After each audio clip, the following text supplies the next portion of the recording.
SEP Fanfic Readings presents Aurelian by BittyBlueEyes. Chapter 42. Epilogue. 2 years later. Happy birthday to you. Aurelian beamed as his family and friends finished their song, and he blew out the candles on his cake to a raucous chorus of whoops and cheers. Very good, dear, Molly smiled. Now let me see that cake so I can slice it up and serve it. Molly pulled the large cake closer to herself, but Aurelian was able to snatch one of the candles from the top before it was beyond his reach, and suck the frosting from the wax stick. What did you wish for? Teddy asked excitedly from the chair to Aurelian's right. Oh, he can't tell you that, or it won't come true, Fred smiled as he and George swooped in from behind. Happy birthday, buddy, George greeted. We got you a present, Fred grinned, placing a neatly wrapped gift on Aurelian's lap. Presents come later, Molly admonished lightly, snatching the gift away and placing it on the table just out of Aurelian's reach. We know that, George whispered to Aurelian, but we thought that now would be the time to give you this. George secretly slipped a tiny wrapped gift onto Aurelian's pocket and gave him a wink. Aurelian looked around to be sure that no one had seen and returned an exaggerated wink. Hermione stood across the dining hall and witnessed the whole thing. She simply rolled her eyes. Surely the twins had to know that all of their secret gifts weren't so secret. She might not have known what the gifts were when they were given, but she never missed the exchanges. The fun, she supposed, was in the element of surprise and the exhilaration of mischief. So long as Aurelian didn't get in too much trouble, she wouldn't be the one to ruin their fun. Merlin, said Ginny. He can't really be 5 years old now, can he? I've been asking myself the same thing all day, Hermione smiled. He most certainly is, though. Hey, Harry said, bringing a plate of cake to Ginny. I thought you ought to know. Fred and George slipped Aurelian a secret gift. Yeah, we saw that, said Draco. It's fine. I only hope it doesn't cause too much trouble. I can't believe that he's already 5, Ron said, joining the group with his own slice of cake. Did you have a chance to look at the Daily Prophet today? I had the chance, but I've been avoiding it, Hermione answered. I really don't want Ori to see it. He's beginning to understand the time travel concept, but I'd rather he didn't see the world's reaction to it. Not to mention, I dread seeing what kind of nonsense they've printed. Draco and I gave them statements when they asked, hoping they'd find the facts interesting enough, but who knows what kind of things they threw in there. It really wasn't that bad, Ginny said with a shrug. They did use one of your quotes, at least. Is the request that people not approach them about his past the thing you were hoping for? Yes, and I'm glad they did. I hope they only heed it, Draco said moodily. Can you believe the last week a woman stopped us in Diagon Alley to ask him her son's future? Some people are so ridiculously dense. He's not a fortune teller. Some people will just never understand, but perhaps will after they read the article, Ginny said optimistically. I brought you a copy, Ron told Hermione, offering her a folded piece of newsprint. I thought you might like it for Ori's scrapbook. You know, for when he's older. Hermione opened the snipped article, and Draco immediately scoffed. The front page? You've got to be kidding me. This is the biggest news story they could find? A child's birthday. Well, it is, kind of, Ron suggested. You know, I'm kind of bored with the humdrum cases coming into the MLE, but I really rather prefer our business being reported on page 9, like the duel between brothers over their broken antique broom, than anything serious that would take the front page.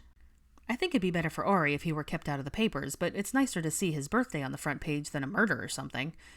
Yes, I understand that, but I still wish it weren't my son. Hermione sighed and reopened the paper to read aloud. Mysterious Malfoy turns -1.5 years old? Seriously? How witty, she said sarcastically. It sounds like a headline for the Quibbler rather than the Daily Prophet. Shh, Hermione, keep your voice down. You might offend Luna, Ginny admonished. Hermione looked up remorsefully at the table, but Luna was engaged in what looked like a fascinating discussion with Pansy that had not overheard. You've read the headline. Keep going, Draco urged. It's hard to believe that it was already been 2 years since Draco Malfoy and Hermione Granger introduced their son, Aurelian Jude Malfoy, as the first recorded time-traveling tot, Hermione continued. The couple told us that his arrival was just as much of a shock to them as it was to anyone else. The two of them were closer to being enemies than friends before Aurelian came into their lives. That all changed rather quickly when they realized that they were biological parents to the same child, a child nearly 3 years old at the time. His age is complicated, said Draco Malfoy, his father. We aren't sure of his actual birth date, but we believe it was sometime in the winter of 2003 to 2004. He was close to 3 years old when he came to our time in the summer of 2000, so we thought we'd forget the actual month he was born and go by how many months until he turned 3, if he hadn't time traveled. We chose a week into September because it was close. But we also wanted to make sure he could start at Hogwarts with his best friend, Ted Lupin, in the 2009 school year. Doing the math ourselves and checking with his parents, we learned that his legally registered birthday is in fact September 7th, 1997. Were he really alive at that time, he'd have been born in the heat of the Second Wizarding War. Well, it does sound pretty factual, Hermione said, skimming very quickly through the rest of the article. She decided she'd read it properly later. There aren't any crazy theories or accusations, are there? No suspicions of scandals, Ginny chuckled. As you said, the story is interesting enough on its own. Yes, but from what I can see at first glance, it's about the same as what they printed last year, said Hermione. In essence, it is, Ginny agreed. People are fascinated by him. They did have some updates on him. For example, they told how he played ring bearer at his parents' recent wedding. You may have done a good job at making the paper keep your wedding announcement hidden amongst the others, but now it's front page. I wouldn't be surprised if you received a wedding gift from strangers, as well as the usual birthday gifts people send Aurelian. It's a nice gesture, said Draco, but it's really quite a hassle. We have to do a series of tests on each gift to make sure no wackos are trying to send us something cursed or dangerous. That's just the way it goes, Harry shrugged. We have to do the same thing. Yeah, but we're busy enough with all the redecorating Hermione is doing to this place, Draco smirked. And it's looking fabulous already, Ginny commented as she looked around the redecorated dining hall. It was well decorated to begin with, said Ron. I don't know why you want to change everything. You sound like Draco, Hermione said with a lopsided smile and a sideways glance at her husband. It's all in jest. I rather like the changes you're making. The decorations were getting old. It hadn't changed at all in the years I've lived here, Draco explained. It's nice to make it all our own. Have you started on Aurelian's room yet? Asked Harry. Oh, his was the first room decorated, Hermione told them. His ceiling is charmed with stars, just as he remembered. And he has his Quidditch rug, of course. My mom helped me make special boxes for each of the Quidditch teams. He's got nearly all the league now. And I know boys' rooms are usually blue, but it's ridiculous how much it is in there with all of his Tornadoes merchandise. I bet he hardly leaves his room, Ron smiled. Neither does Teddy. Each play date we hardly even notice he's here. They're always up there or in the garden, said Draco. Ginny tells me that Ori got another birthday present from the Tornadoes this year, Harry said in amusement. Yep, season tickets for the three of us again. Our own box, front and center for each game, Draco said with pride. They seem to think of him as their mascot, or good luck charm, Hermione rolled her eyes. Well, he sort of is, isn't he? They won the Quidditch Cup just as he predicted for the last 2 years, Ron reminded them. I know, but it's still kind of crazy. It looks like I'm going to need another blue winter cloak this year. I was sort of hoping for a change in color and style, but if I show up at games in another team's colors, which wouldn't be hard to do, I'd find myself in the papers. It'd be an outrage, she sighed with a smile. Well, I'll have to look at the accounts, but I think we might just be able to afford to get you a second cloak for daily use, Draco teased smugly. We didn't get to tell the other part of the gift, though. Right, Hermione sighed again, this time a little heavier. The team also invited Aurelian to join them for one of their practices. Toy broom only for him, of course. No way we'd let him on a real broom yet. Wow! I bet he's thrilled, Harry beamed. A dream come true, I'm sure, Ginny agreed. I swear that boy has some serious talent. He does things on that toy broom that I didn't even know were possible. Too bad the Holyhead Harpies only accept girls, or he'd be able to play for them one day. Oh, come on, Ginny. You know he'd never change his allegiance, said Ron. I'd be surprised if he didn't play for the Tutshill Tornadoes one day. Won't change allegiance. Thick and stubborn like you, then. The Tornadoes won't win forever, you know, she replied, crossing her arms across her chest. You're the same way. You don't play anymore, and you're still rooting for the Harpies. I think you're only salty that the Tornadoes beat your team those 2 years, Ron said smugly. Perhaps, but at least we made it to the finals. The Chudley Cannons came in the last place, as usual, and you still root for them. They'll make a comeback someday. I promise you that, Ron said firmly and a bit crossly. Perhaps 1,000 years down the line, Ginny murmured under her breath. Harry chuckled at Ginny's hushed comment. You don't need to get defensive. You know your team is one of the best. You also have to remember to keep your favoritism quiet. It wouldn't do to let your preference affect the sports column. I know how to stay objective and professional in my writing, and I do wonderfully. That doesn't mean I still can't wear fierce allegiance to the Harpies outside of my Daily Prophet Quidditch column, Ginny proclaimed with her freckled nose proudly in the air. I know, but it still doesn't help to provoke those that support other teams. Perhaps our little girl will be a Holyhead Harpy when she grows up, Harry said sweetly as he wrapped his arms around her waist and laid his hands on her swollen belly. You know it'll be a girl, then? Draco asked with interest. No, we've decided to be surprised, but Mum insists it's a girl, so that has pretty much settled it for the most of the family, Ginny explained. Mum's guesses are never wrong. Well, with the exception of Percy. She thought he'd be a girl. If you ask me, he's not far from. Ron snickered with Ginny, but the others politely kept their opinions to themselves. Molly's never been wrong other than that? Draco asked skeptically. Nope. She guessed all of her own. Harry, Neville, Teddy, Victoire. And out of those, she was only wrong with Percy, Ginny declared. Now she's only wondering when you two are going to give one to guess on. Is she the one putting those ideas into Ari's mind? Hermione asked. He told us that was what he was going to use his birthday wish for, a brother or sister. She looked over at her son, who was busy trying to swat Blaze's hand away from his plate as Blaze made a game of trying to sneak a bite of Aurelian's cake. She snorted a quiet laugh when Narcissa smartly smacked the top of Blaze's hand. Blaze looked stunned under her scolding eyes, but as soon as Narcissa turned, Hermione saw a playful smirk that she had hidden from him. Katie and Alicia giggled and teased the sheepish-looking Blaze. Angelina looked ready to join them, but George seized her hand to hold her attention. Fred rolled her eyes at George's act of jealousy. It all felt so natural and so right. It was hard for Hermione to believe that it was really her life. No plans, then? Ginny asked, still looking hopeful. Well, we've talked, said Draco. I've decided that I'm not opposed, but Hermione here, after all this woman's been through, she fears childbirth. Easy for you to poke fun, as you'll never have to do it. I admit I'm a bit nervous myself, but there's really no changing my mind at this point, Ginny laughed. I might be a bit apprehensive about giving birth, but that doesn't affect my decision in any way. We're discussing it, Hermione said a bit sheepishly. We did just get married a month and a half ago. But we're getting plenty of practice in the way of baby-making for whenever we're ready, Draco said with a signature smirk and a sideways glance at his wife. Hermione gasped in shock and horror that he would say such a thing in front of their friends. It was only made worse by the disgusted expression on Ron's face. He looked thoroughly repulsed.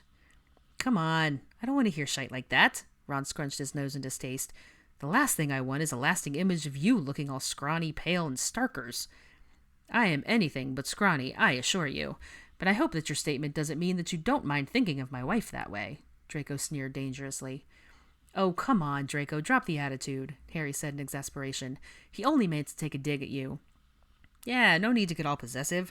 I wouldn't want to picture that sickly-looking thing either, Ron smirked, gesturing to Hermione.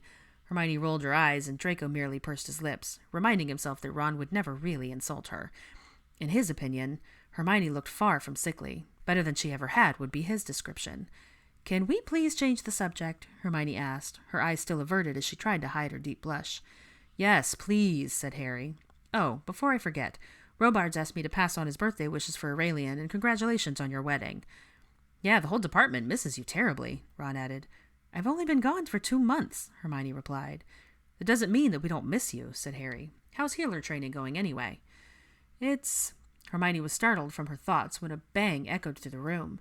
She gaped at Blaze, who was covered in frosting. Pieces of his cake were splattered all around him, and the twins and Aurelian howled with laughter.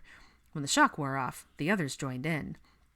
Well, I think we figured out what the twins gave Aurelian, Draco chortled. Anyway, you were saying? Harry prompted, still snickering at Blaze. Oh, right, said Hermione, trying to regain her train of thought. Training is going all right so far. I have to admit, I feel rather old and foolish sometimes. All of my classmates are straight out of Hogwarts. 22 years old is hardly old, said Ginny. I'm almost 23, and it's not really the age so much. It's that I'm married and have a 5-year-old son, Hermione sighed. Well, you look anything but foolish once you finish that potion with the Fey Stone, Draco said with a smug pride. Yeah, how's that coming along? Ginny asked. Pretty well, I think, said Hermione. I'm still doing tons of research on healing potions, but a lot of it is trial and error. There's quite a bit of error left, but I think I might be getting close. I had sort of a breakthrough last night. Yeah, I only bled half as fast as I normally would have before she used the ring itself to heal me, Draco smirked. Hey, you're the one who volunteered to test it, Hermione reminded him, crossing her arms again. Well, you said that it'd be best to have a human test subject. I was afraid that if I didn't volunteer, I'd walk in on you bleeding half to death, he retorted. Sounds to me like he's a closet masochist, Ginny jibed. Hardly. It's solely for scientific purposes that I subject myself to that testing, said Draco. But honestly, I'm not really bothered by it. I've suffered much worse. I wonder if anyone will ever guess that you own the Fey Stone, Ron thought aloud. Guess? Not a chance. It's a ludicrous idea and would take a madman to guess such a thing, Hermione answered. The only way anyone would find out is if any of you spill it, so I have no fear of anyone ever discovering my ownership of the stone. Ludicrous, yes, but people are going to get rather curious when you start miracle healing, said Ron. They will get curious, especially the people I'm working with, because I'll never give the secret of my healing potion, but I don't plan to use it on everything. I actually do want to be practiced in the healing arts. I've always been fascinated by them. I'm going to save the Face Stone potion for cases that would be hopeless without it, she replied. Yeah, I guess it would be hard to guess if you had to play it like that. But what about when Aurelian's wife becomes a world-renowned healer, too? Pansy's friend will get suspicious at least, Ron challenged. You make it sound like you want people to discover it, Ginny said irritably. Of course not. As brilliant as you can be, Ronald Weasley, you're notorious for speaking before you think, Ginny interrupted him. It won't be Aurelian's wife that gets the ring next. It only gets passed on when Hermione passes on, and that won't be until at least Aurelian's daughter-in-law. But hopefully not until his grandchildren, or great-grandchildren. Oh, right, Ron blushed. Can we not talk about my baby's grandchildren? He only just turned 5, Hermione reminded them. Mummy! Dad! Aurelian shouted as he rushed up to his parents with Teddy on his heels. Can Teddy sleep overnight? You're kidding, right? Said Draco. He just slept over 2 nights in a row. I know, but please, Aurelian pleaded, his hands poised for prayer. Or he's going to be missed at home if we keep having him over. And don't you want to spend the night of your birthday with just me and Dad? Hermione asked. No, Aurelian said simply. I want to have Teddy here. Please, please, please. He's small. You won't even know he's here. Teddy nodded fervently in agreement, his violet hair falling into his eyes. They won't miss me. I'll be quiet, he added. Please, it's my birthday. Ari, Hermione sighed with exasperation. Aurelian blinked his innocent gray eyes and pouted his bottom lip just right. Hermione sighed again and nodded. So long as it's okay with his grandmom, it's all right with us. Yes! Aurelian and Teddy cheered together. Now can I take my broom outside? Aurelian asked. Aurelian, this is your birthday party, Hermione said sternly. It's rude to just leave your guests. No, I'm not leaving. They can watch if they want. I want to show Grandmom and Granddad my new spinny move, Aurelian said, batting his eyes again. Hermione pursed her lips, disinclined to agree with his request because she felt he was trying to play her. That's fine, Draco agreed smoothly, saving Hermione from responding. Can he bring his quaffle? Teddy asked excitedly. It was Draco's turn to sigh then. Fine, but not the signed one. Draco had to shout the last order because the boys had already started running away. Upon hearing the last part, Aurelian stopped in his tracks. But Dad, Aurelian whined, my other one is so old. Can't I use the special one? That special one is just that, special. And it's only special because it's new and signed. You will never play with that one. Do you understand? Draco said firmly. Fine. You go get the quaffle, Teddy, and I'll get an extra broom for you, Aurelian said heavily. Hermione and Draco both rolled their eyes. Look at that. So much confidence that neither of them have even bothered asking Andromeda or my mother about Teddy sleeping over, Draco said, shaking his head. They probably should have. I'm sure they both miss him. I'm not sure they'll let him stay another night, Hermione asked skeptically. Oh, I'm sure they will. They can never tell that boy no, Draco laughed. Not to mention, Mother said that she and Andromeda have been wanting to go see the Magna Octogenita Orchestra. They would have gone last night if it weren't for the meeting about their scholarship program. I'm more surprised that Teddy doesn't terribly miss the 2 of them.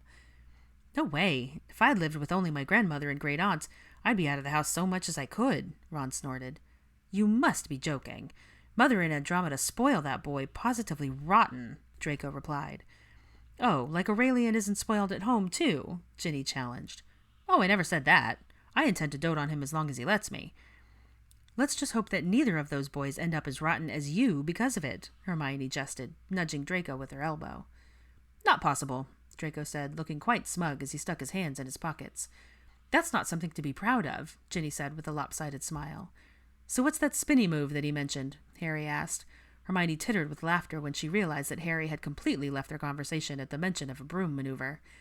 He was leaning his head out of the dining room entrance to try to catch a glimpse of the garden through the glass doors. Sort of his version of the sloth grip roll on a toy broom. He's dying to get Auburn's move down. He's not yet learned to catch the quaffle, even when flying straight, but he's trying to learn to fly the broom with it in one of his arms. It's pretty advanced for him, but he's determined, Draco explained, the fondness for his son shining warmly in his eyes. He's incredible, said Harry. Hogwarts isn't going to know what hit him when he shows up. Oh, they most certainly will. There's not a single kid in the wizarding world that doesn't recognize the name Aurelian Malfoy, Ron declared. Which worries me, said Hermione. It's not like me, Hermione, Harry reassured her. There's no danger on the horizon. He'll have nothing to struggle with but normal kid stuff.